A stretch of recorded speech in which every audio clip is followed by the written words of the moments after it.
आप सब लोग खुश तो हैं ना?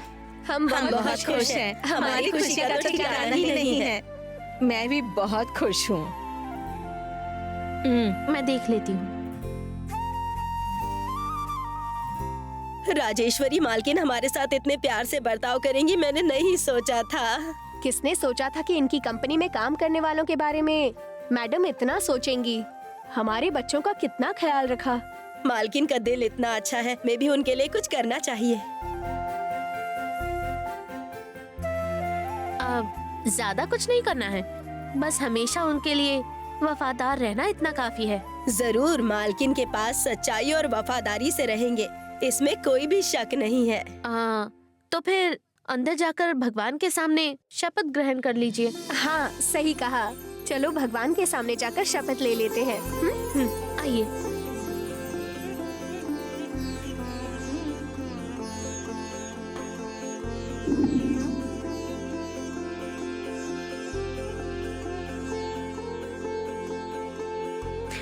राजेश्वरी मालकिन के लिए हमेशा सच्ची और वफादार रहूंगी। राजेश्वरी मालकिन के लिए हमेशा सच्ची और वफादार रहूंगी।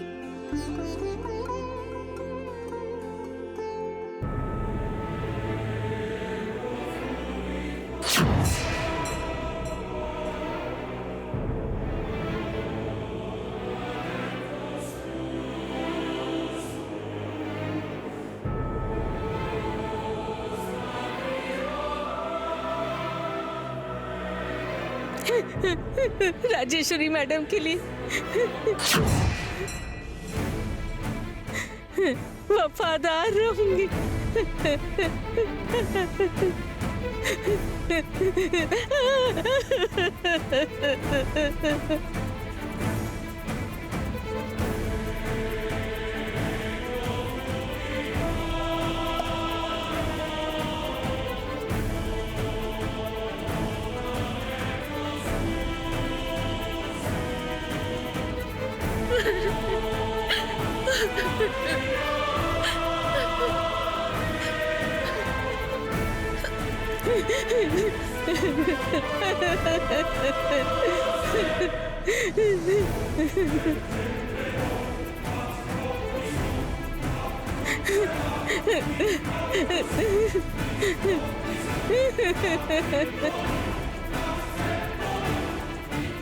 चलो चलते हैं।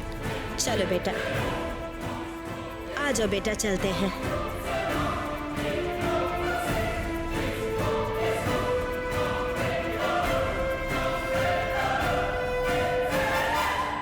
क्या बात है? वो रोते हुए क्यों जा रही थी? मुझे भी ठीक से पता नहीं है, लेकिन लगता है कि जरूर इसका पति ही गलत है। मैं कुछ समझा नहीं। मेम साहब का अच्छा मन देखने के बाद बाकी दोनों ने भगवान के सामने जलते हुए कपूर पर हाथ रखते हुए शपथ ली कि हमेशा उनसे वफादार रहेंगे। लेकिन पता नहीं क्यों ये शपथ लेते वक्त बहुत ज्यादा रो रही थी। जरूर इसके मन में कुछ तो पछतावा है। उसके पति ने जो गलती की है उसका इसे बुरा लगा, और अब आप इनके घर जाकर पूछताछ कीजिए, सच्चाई पता चल जाएगी। मैं देख लेता हूँ।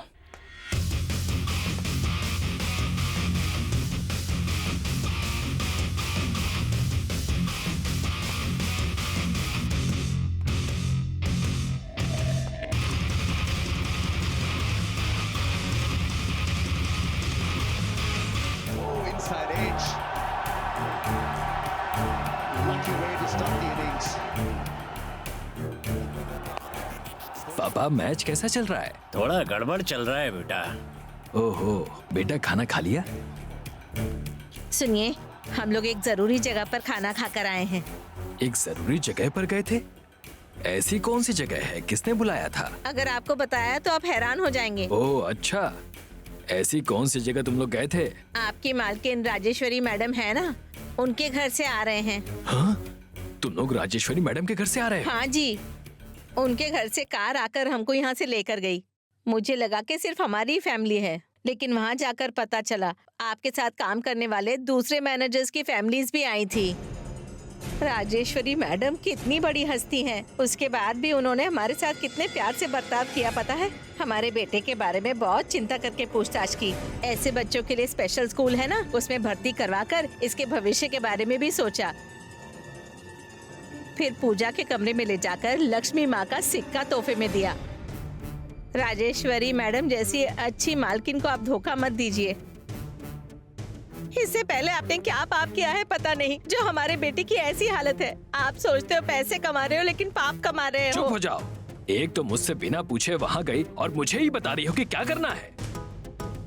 ऐशो आराम के लिए पैसा चाहिए होता है और पैसा कैसे भी कमा सकते हैं। मुझे सलाह मत दो। बड़ी आई सलाह देने वाली। एक तो बिना मुझसे पूछे राजेश्वरी मैडम क्या चली गई थी। शांति बेटा, जरा एक कॉफी पिलाओगी? लाती हूँ ससुर जी।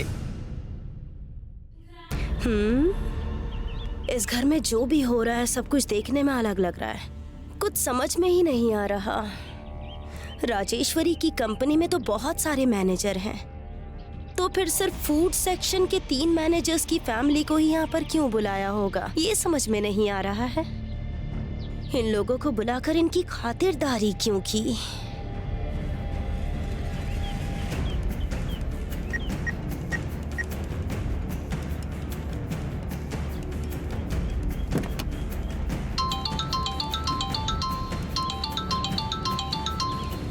वनजा आंटी कॉल क्यों कर रही हैं? लगता है कोई जरूरी बात होगी इसीलिए कॉल कर रही हैं। Hello aunty. हाय नंदिनी, एक जरूरी बात बताने के लिए तुम्हें कॉल कर रही हूँ मैं अभी। आपका कॉल देखकर मुझे लगा ही कि आंटी को कोई जरूरी बात करनी होगी इसीलिए कॉल कर रही हैं, और वैसा ही हुआ। बताइए क्या हुआ आंटी? नंदिनी, तुमने राजेश्वरी को फंसाने के लिए प्लान बनाया था ना, बच्चों के दूध पाउडर में कुछ मिलाने वाला।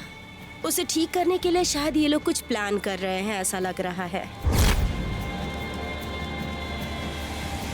उस दिन वो राजेश्वरी अरेस्ट होने से बच गई थी, लेकिन इस केस में वो राजेश्वरी नहीं बच पाएगी।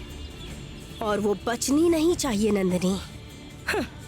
मेरे हाथों में हथकड़ी पहनाकर मुझे जेल भेजने का सोचा था ना, अब मैं उसके हाथों में हथकड़ी पहनी हुई पुलिस जेब में जेल जाते हुए देखूंगी, तभी मेरे कलेजे को ठंडक पहुंचेगी। आंटी जल्द ही ये देखकर आप खुश होने वाली है, चिंता मत कीजिए। उस राजेश्वरी ने बचने के लिए कुछ प्लान किया है या नहीं? आपको कुछ पता हो तो मुझे बता दीजिए। वहाँ क्या प्लानिंग चल रही है?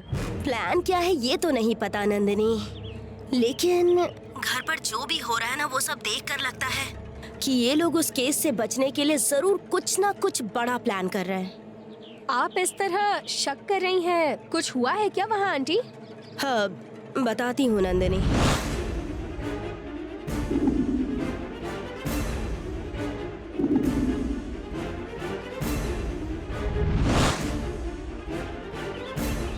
राजेश्वरी की कंपनी में तो बहुत सारे मैनेजर्स हैं ना, तो फिर उन सब को छोड़कर सिर्फ फूड सेक्शन वाले 3 मैनेजर्स की फैमिली को ही क्यों बुलाया गया और उनकी फैमिली की खातिरदारी की गई? इसका मतलब तो जरूर कोई प्लान है।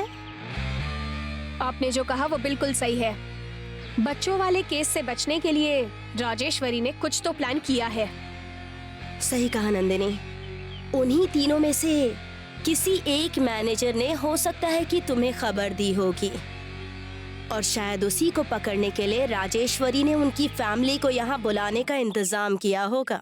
जरूर यही प्लान होगा आंटी, लेकिन भले ही वो राजेश्वरी कुछ भी प्लान कर ले, पर वो मैनेजर राजी नहीं होगा। ऑफ कोर्स नंदिनी, तुम कोई रिस्क नहीं लोगी, लेकिन फिर भी हमें अलर्ट रहना चाहिए ना। इसलिए मैंने सोचा कि सबसे पहले तुम्हें कॉल करके बता दूं। तुम एक बार अपनी तरफ से उस मैनेजर को फोन करके बता दो और सावधान रहने के लिए कहो। ओके आंटी, वो सब मैं देख लूंगी। और ये खबर देने के लिए थैंक्स। क्या नंदिनी, हमारे बीच में ये थैंक्स?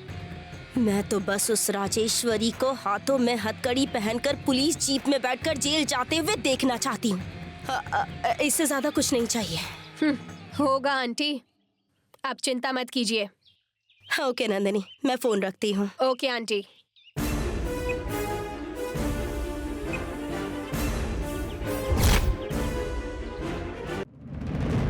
ससुर जी कॉफी लीजिए। हाँ, दो बेटा।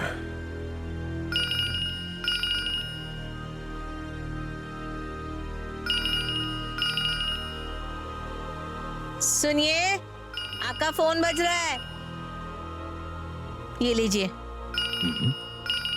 नंदिनी मैडम क्यों फोन कर रही हैं?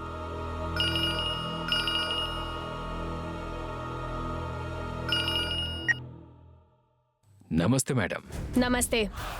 आप अभी एग्जैक्टली कहाँ पर हो?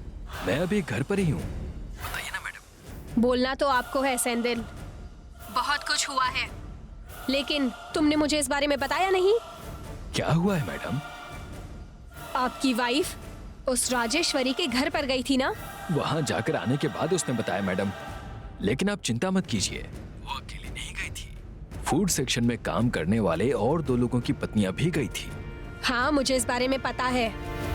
राजेश्वरी को कोई शक हो गया तो दूध में पाउडर वाली बात का पता करने के लिए उन लोगों ने ये सब प्लान किया है। इसीलिए अब तुम्हें बहुत सावधान रहना होगा। राजेश्वरी किसी भी रास्ते से अटैक करेगी। आपको सच्चाई नहीं बतानी, समझ गए ना? ठीक है मैडम।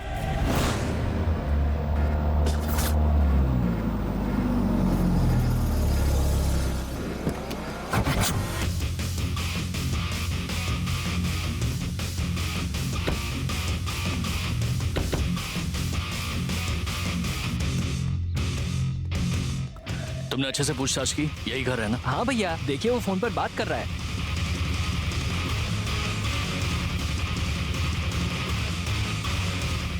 मैम, आदि सर यहाँ पर आ गए हैं। मैं आपको बाद में कॉल करता हूँ। क्या कहा? आदि तुम्हें ढूंढता हुआ वहां आ गया? एकदम से फोन कट मत करना, वरना आदि को शक हो जाएगा। ठीक है मैडम। मैं खुद फोन कट करती हूँ। तुम अपने फ्रेंड से बात कर रहे हो, ये दिखावा करने के बाद फोन कट करना। Okay madam.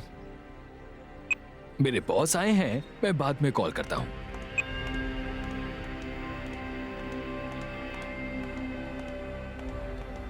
क्या बात है सर, आप इतनी दूर आए हैं, मुझे कॉल कर दिया होता। मैं आपका घर ढूंढते हुए आया हूँ, लेकिन आप मुझे घर के अंदर बुलाए बिना बाहर ही खड़ा करके बात कर रहे हैं। आप अचानक घर पर आए सर, इसलिए घबराहट में भूल गया। मुझे माफ कीजिएगा सर। आइए ना सर, अंदर आइए। चलो श्याम। बेटा शांति, जी बोलिए ससुर मैं जी। क्रिकेट मैच देख रहा हूँ बेटी। ठीक मैं है, अपने रूम में जाकर देख लेता हूँ, तुम ठीक एक है। चाय बना कर दे दो।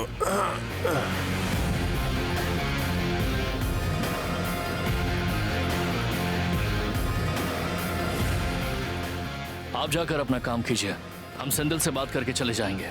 सर आप कॉफी पियेंगे? नहीं, जरूरत नहीं है। ठीक है सर। आइए बैठिए सर।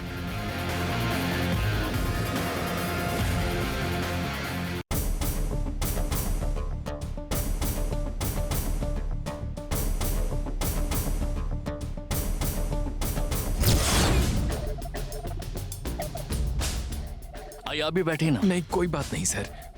अरे बैठिए ना। नहीं सर, रहने दीजिए। अरे सामने बैठकर बात कीजिए ना। इतनी टेंशन में क्यों हैं आप? आप घर पर ऐसे अचानक आ गए, इसलिए टेंशन में हूँ। इसमें टेंशन वाली बात क्या है सेंदिल? वही तो, आदि आपके घर पर आए हैं तो आपको खुश होना चाहिए। इतने टेंशन में क्यों हैं आप? सेंदिल, 1 करोड़ बच्चों के बारे में आप क्या सोच रहे हैं? ये बात आप अचानक क्यों पूछ रहे हैं सर? इन सब की वजह तो आप ही है ना सेंदिल, तो फिर आपसे नहीं पूछेंगे तो किससे पूछेंगे? ये क्या कह रहे हैं? ऐसे मुझ पर बेवजह इल्जाम क्यों लगा रहे हैं? हम आपके ऊपर बेवजह इल्जाम नहीं लगा रहे, हमारे पास इसका सबूत है। हमें सच बताइए, आपने किससे कितने पैसे लिए थे? मैं ऐसे बिकने वाला आदमी नहीं हूँ, आप गलत समझ रहे हैं। जरा मेरे घर को देखिए, बिका होता तो ऐसे रहता।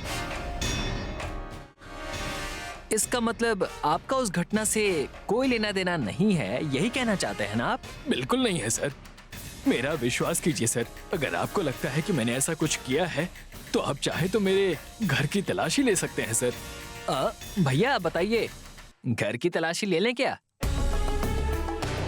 पुलिस को इन्फॉर्म कर दे क्या आदि? वो सब मत करना। क्या आदि, पुलिस क्यों नहीं? तो फिर हम खुद ही सर्च कर लें क्या? सर्च वगैरह करने की जरूरत नहीं है, चलो चलते हैं।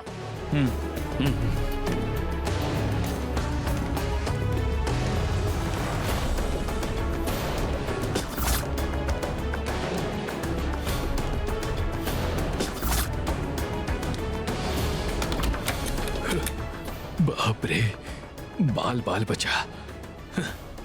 सर्च करने की बात कहने की वजह से ही आदि सर ने मुझ पर विश्वास कर लिया और मैं बच गया।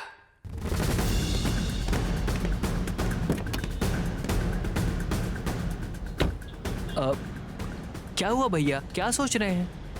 इसके ऊपर तुझे कुछ शक है क्या? हम लोग को सर्च क्यों नहीं करने दिया? तूने रोक क्यों दिया?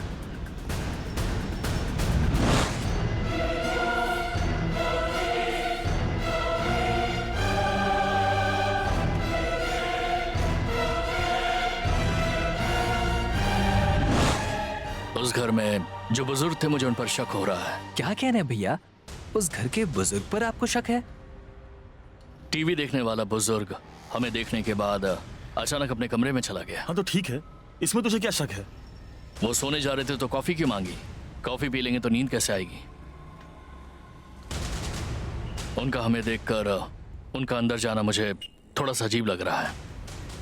Something is wrong.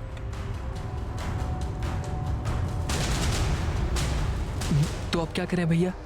मैं जानबूझकर अपना चश्मा अंदर छोड़कर आया हूँ। अभी मैं अपना चश्मा लेने के लिए अंदर जाऊंगा। अगर वो बुजुर्ग वापस से हॉल में बैठकर टीवी देख रहे होंगे तो ये तो कंफर्म है कि कुछ ना कुछ तो गड़बड़ है।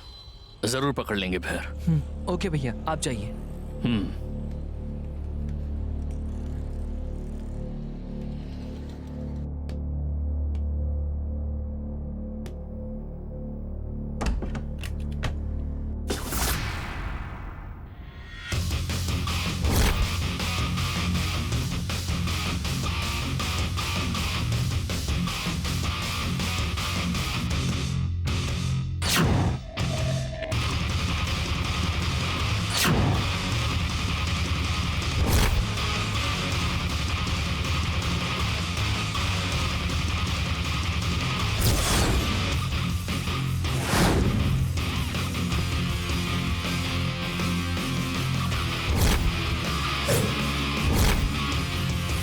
श्याम, चल अंदर जाकर देखते हैं।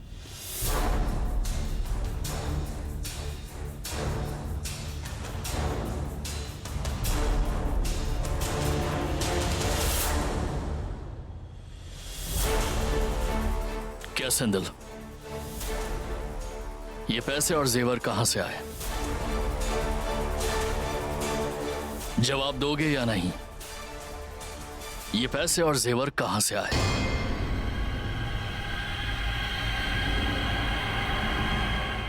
मैं सच्चाई जानना चाहता हूं। मैं सच्चाई बताता हूँ सर, लेकिन मुझे कुछ मत कीजिएगा।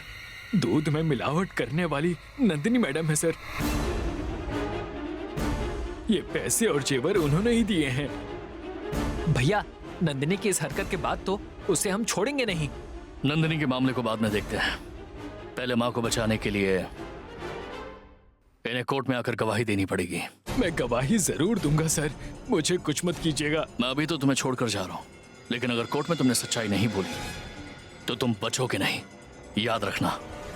मैं इनसे कोर्ट में सच्चाई बुलवाऊंगी सर, मेरा विश्वास कीजिए।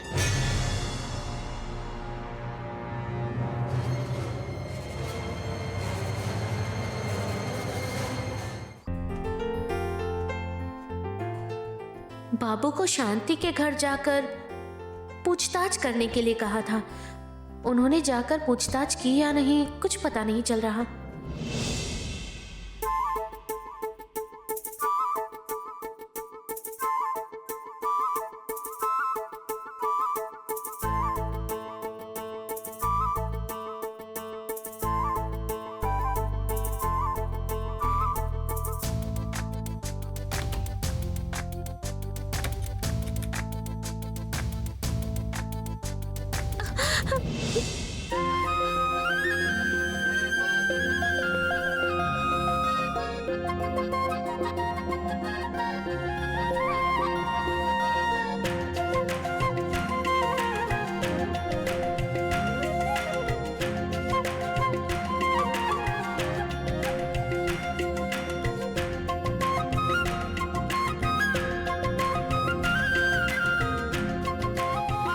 बाबू छोड़िए, बाबू कोई देख लेगा।